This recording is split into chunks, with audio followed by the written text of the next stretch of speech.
په میدان وردګ ولایت کې د شاوخوا 248 میلیون افغانیو په ارزښت د نوري فایبر غځونې پروژې چارې پیل شوې. مسؤلین وایي دا پروژه به د 261 کیلومتره په اوږدوالي د دې ولایت له مرکز څخه پیل او د بامیانو تر یکاولنګ ولسوالۍ پورې ورسیږي. خو په دې اساس چې الحمدلله موږ تاسو په ولایت کې دغه فایبر نوري پروژه روانه ده او دا به د میدان وردګ ولایت د مرکز نه شروع کیږي تر بیسودو پورې یا پنجاب دسه یا کاولنګ پورې به ان شاء الله دغه فایبر نوري کیبل غځيږي.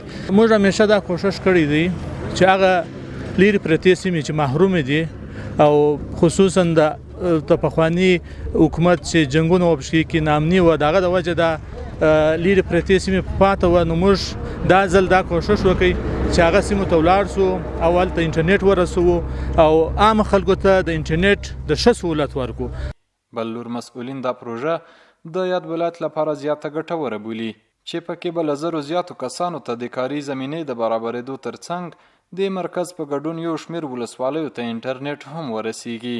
میدان وردګ د ولایت موږ انټرنیټ له کابل نه بیا ورته ورکوو چې د میدان وردګ ولایت دغه ولسوالیانې چې جلریز ده، بهسود عیسی اول ده، عیسی دوهم ده او دا ولسوالۍ چې په دې مسیر کې ټولې پرتې دي. د دې ترانسمیشن کنیکټیویټي دوی ته انټرنیټ رسول او د مخابراتو هغه سایټونه چې هلته په نامحرومو منطقو کې پراته دي هغه وصلول له مرکز سره د دغو لپاره به همدا ګټې ورسیږي. د مسؤلینو په وینا د یادې پروژې چارې به د یو کال په موده کې بشپړې شي. زیاتوي کوښښ کوي تر څو هغه سیمو ته انټرنیټ ورسوي چې لا هم هلته انټرنیټي خدمات شتون ونه لري.